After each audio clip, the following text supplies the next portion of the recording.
Good morning. स्वागत है आप सभी का आपके चैनल एआरसी स्टडी 61 पर।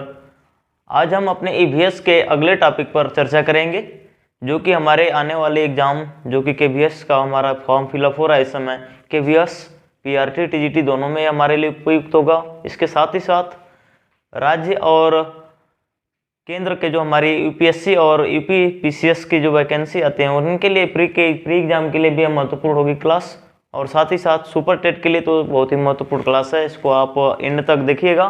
सामान्यतः हम चर्चा करेंगे प्रोजेक्ट टाइगर बाघ परियोजना के बारे में। बाघ परियोजना क्या है, इसको किस उद्देश्य से बनाया गया। सामान्यतः हम 1972 ईस्वी के स्टॉकहोम सम्मेलन के बारे में जानते हैं कि स्टॉकहोम सम्मेलन 1972 ईस्वी में जब संपन्न हुआ, वहाँ से इंदिरा गांधी आई वापस भारत में, माननीय प्रधानमंत्री जी, तो उन्होंने वन्यजीव संरक्षण अधिनियम और बाघ संरक्षण अधिनियम दो योजनाएं बैक टू बैक लॉन्च की उन्होंने। और सामान्यतः जो प्रोजेक्ट टाइगर है, इसमें सामान्यतः बाघों को संरक्षण प्रदान किया जाता है। बाघों की संख्या को बचाने के लिए, बाघों की संख्या को संरक्षित करने के लिए बाघ परियोजना लॉन्च किया गया, और यह परियोजना माननीय श्री कैलाश सांखला के द्वारा इंदिरा गांधी को परामर्श देकर के लागू कराई गई। बाघ परियोजना की शुरुआत करने वाले व्यक्ति थे श्री कैलाश सांखला। कैलाश सांखला बाघ परियोजना की शुरुआत करने वाले व्यक्ति हैं कैलाश सांखला, और इस वजह से कैलाश सांखला को टाइगर मैन ऑफ इंडिया कहा जाता है। Tiger man of India. Bharat में प्रोजेक्ट टाइगर की शुरुआत करने वाले व्यक्ति कैलाश सांखला थे सबसे पहले, इसलिए कैलाश सांखला को टाइगर मैन ऑफ इंडिया कहा जाता है। इन्हीं के परामर्श पर इंदिरा गांधी के द्वारा बाघ परियोजना शुरुआत किया गया। अब बात आती है हमारे बाघ परियोजना का। तो सामान्यतः बाघ परियोजना में बाघों की संख्या को संरक्षित करने के लिए इनको संरक्षण प्रदान किया जाता है बाघों को। अब इसमें सामान्यतः बाघों को लोग मार देते थे, बाघों की हत्या कर देते थे, तो इन पर रोक लगाने के लिए भारतीय सरकार के द्वारा ये अपराधीकरण बनाया गया। सामान्यतः ये जो हमारा बाघ परियोजना है, इसमें सबसे पहले अगर हम पढ़ेंगे तो इसकी जो शुरुआत नींव अगर पढ़ी जाए तो हम सामान्यतः कह सकते हैं 1970 ईस्वी में सबसे पहले बाघों की हत्या पर रोक लगाई गई। 1970 ईस्वी में बाघों की हत्या पर रोक लगाई गई, और जब 1970 ईस्वी में बाघों की हत्या पर रोक लगाई गई तो 1972 ईस्वी में बाघों की संख्या को काउंट किया गया कि भारत में बाघों की संख्या है कितनी।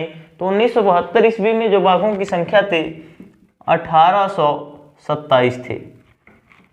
इतने बाघ थे, बाघों की संख्या थी।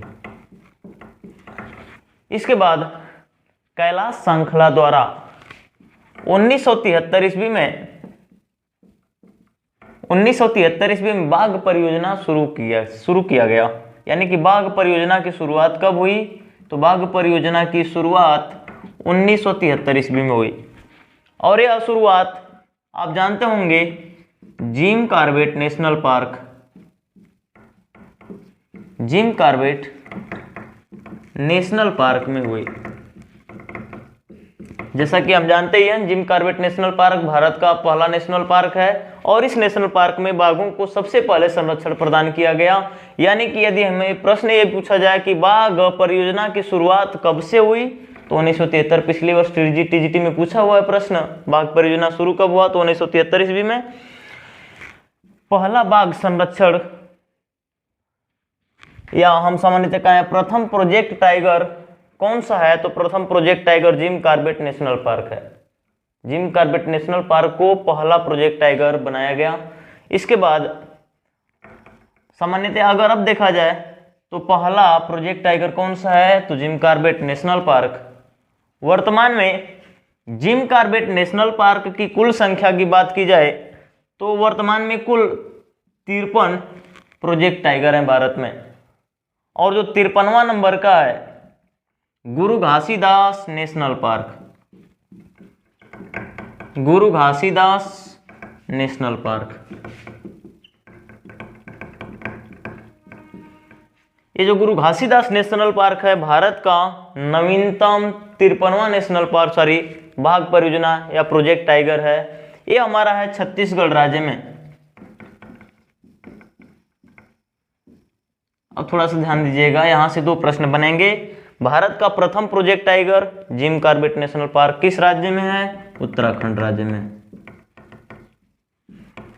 अब दूसरा प्रश्न ऐसे बन जाएगा, प्रोजेक्ट टाइगर की शुरुआत भारत के किस राज्य से की गई? तो प्रोजेक्ट टाइगर की शुरुआत भारत के उत्तराखंड राज्य से की गई। इसके बाद भारत में कुल प्रोजेक्ट टाइगर कितने हैं? टाइगर रिजर्व कितने हैं? प्रोजेक्ट टाइगर रिजर्व की संख्या 53 है। 53वां प्रोजेक्ट टाइगर रिजर्व कौन सा है? तो गुरु घासीदास नेशनल पार्क, जो कि भारत के छत्तीसगढ़ राज्य में है, जिसे हम धान का कटोरा भी कहते हैं। इसके बाद भारत का पहला प्रोजेक्ट टाइगर रिजर्व हो गया, अंतिम नवीनतम प्रोजेक्ट टाइगर रिजर्व ये भी हो गया। सबसे बड़ा प्रोजेक्ट टाइगर रिजर्व, भारत का सबसे बड़ा प्रोजेक्ट टाइगर रिजर्व कौन सा है? तो नागार्जुन सागर श्री सेलम, नागार्जुन सागर श्री सेलम, जो कि आंध्र प्रदेश राज्य में है, कृष्णा नदी के तट पर स्थित आंध्र प्रदेश राज्य में नागार्जुन सागर श्रीशैलम भारत का सबसे बड़ा टाइगर रिजर्व है। भारत का सबसे बड़ा टाइगर रिजर्व नागार्जुन सागर श्रीशैलम आंध्र प्रदेश राज्य में। सबसे बड़ा है तो सबसे छोटा भी कोई ना कोई होगा। तो भारत का सबसे छोटा tiger reserve bore tiger reserve, bore tiger reserve, और बोर टाइगर रिजर्व है हमारा महाराष्ट्र राज्य में, यानी कि महाराष्ट्र MH महाराष्ट्र में। बाघ परियोजना की शुरुआत किसके द्वारा की गई? कैलाश संखला के द्वारा। इस वजह से कैलाश संखला को टाइगर मैन ऑफ इंडिया कहा जाता है। इसके बाद सबसे पहले बाघों की हत्या पर रोक कब लगाया गया? तो सबसे पहले बाघों की हत्या पर रोक 1970 ईस्वी में लगाया गया, और 1972 ईस्वी में सबसे पहले बाघों की संख्या की गिनती की गई। और इसमें इस समय भारत में 1972 ईस्वी में कुल 1827 बाघ थे, 1827। अब इसकी शुरुआत कब की गई? प्रोजेक्ट टाइगर रिजर्व की शुरुआत कब की गई? तो प्रोजेक्ट टाइगर रिजर्व की शुरुआत 1973 ईस्वी में की गई। काफी इंपॉर्टेंट प्रश्न है, बहुत ही मोस्ट इंपॉर्टेंट। इसके बाद प्रथम प्रोजेक्ट टाइगर रिजर्व की शुरुआत कहां से की गई? तो Jim Corbett national park Uttarakhand राज्य से की गई। भारत का पहला प्रोजेक्ट टाइगर रिजर्व कौन सा है? तो Jim Corbett national park. Bharat का अंतिम नवीनतम national park project tiger reserve कौन सा है? गुरु घासीदास नेशनल पार्क छत्तीसगढ़ में। भारत में कुल टाइगर रिजर्व कितने हैं? तो भारत में कुल टाइगर रिजर्व की संख्या है 53। भारत का सबसे बड़ा टाइगर रिजर्व कौन सा है? नागार्जुन सागर श्रीशैलम आंध्र प्रदेश राज्य में। भारत का सबसे छोटा टाइगर रिजर्व कौन सा है? तो भारत का सबसे छोटा tiger reserve bore tiger reserve Maharashtra राज्य में। इसके साथ ही आगे हम चलते हैं, स्क्रीनशॉट ले सकते हैं आप।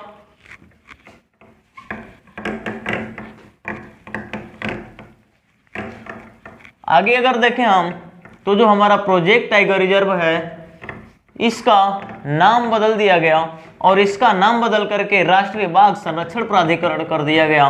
किस सन में इसका नाम बदला गया?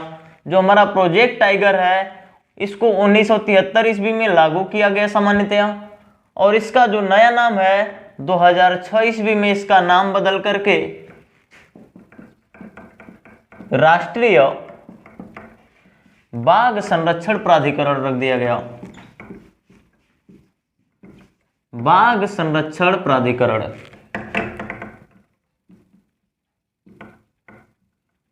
यानी कि बाघ परियोजना या प्रोजेक्ट टाइगर की शुरुआत कब हुई? 1973 ईस्वी में। प्रोजेक्ट टाइगर का नाम कब परिवर्तित किया गया? तो 2006 ईस्वी में। प्रोजेक्ट टाइगर का नाम परिवर्तित करके क्या रखा गया? तो राष्ट्रीय बाघ संरक्षण प्राधिकरण। इसके तहत बाघों को संरक्षण प्रदान किया जाएगा। सामान्यतया अगर हम वर्तमान में बात करें तो वर्तमान में भारत में कुल 53 टाइगर रिजर्व है, इसमें कोई संकोच नहीं। साथ ही साथ अगर बात करें तो भारत के कुल 18 राज्यों में बाघों की संख्या पाई जाती है, यानी कि भारत के कुल 18 राज्य में बाघ हैं। भारत के 18 राज्यों में बाघ पाए जाते हैं और इनमें सबसे अधिक जो बाघ हैं हमारे 2019 के डाटा के अनुसार अगर हम पढ़ें तो 2019 के डाटा के अनुसार सबसे अधिक बाघों की संख्या है आपके मध्य प्रदेश में। मध्य प्रदेश में सबसे अधिक बाघ हैं। दूसरे नंबर पर आप पढ़ेंगे तो दूसरे नंबर पर कर्नाटक में, तीसरे नंबर पर उत्तराखंड में बाघों की संख्या है। मध्य प्रदेश में बाघों की संख्या अगर पढ़ें आप 2019 के डाटा के अनुसार, अभी नवीनतम डाटा उपलब्ध नहीं है, 2019 के डाटा के अनुसार यदि आप पढ़ेंगे तो मध्य प्रदेश में बाघों की संख्या थी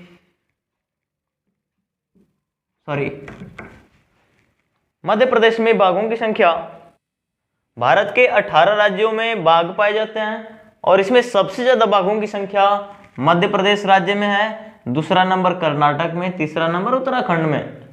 सबसे अधिक बाघ जो है मध्य प्रदेश में पाए जाते हैं और यहाँ पर बाघों की संख्या है 526। इसके बाद दूसरे नंबर पर कर्नाटक में 524 बाघ हैं और यहाँ पर उत्तराखंड का डाटा नहीं भी मिलेगा तो कोई दिक्कत नहीं है। सामान्यतया सबसे अधिक बाघ हमारे मध्य प्रदेश में, दूसरे नंबर कर्नाटक में। मध्य प्रदेश में सबसे अधिक बाघ पाए जाने के कारण मध्य प्रदेश को टाइगर स्टेट कहा जाता है।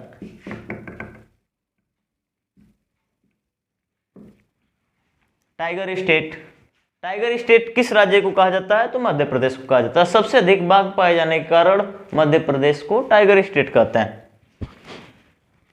Tiger man of India Kailash Sankhala, tiger state Madhya Pradesh. अब इसके बाद सामान्यतया बाघों के संरक्षण को बढ़ावा देने के लिए एक दिवस मनाया जाता है, अंतर्राष्ट्रीय बाघ दिवस। अंतर्राष्ट्रीय बाघ दिवस, अंतर्राष्ट्रीय बाघ दिवस कब मनाया जाता है? तो आप ध्यान दे लीजिएगा, 29 जुलाई। 29 जुलाई को प्रत्येक वर्ष बाघ दिवस के रूप में मनाया जाता है। बाघ दिवस कब मनाया जाता है? तो 29 जुलाई को मनाया जाता है। भारत का सबसे बड़ा नेशनल पार्क, भारत का सबसे छोटा नेशनल पार्क, भारत का सबसे नवीनतम नेशनल पार्क, प्रोजेक्ट टाइगर की बात नहीं कर रहे हैं, इनको आप कमेंट बॉक्स में टाइप कीजिएगा। तब तक के लिए धन्यवाद, मिलेंगे अगले लेक्चर के साथ। धन्यवाद।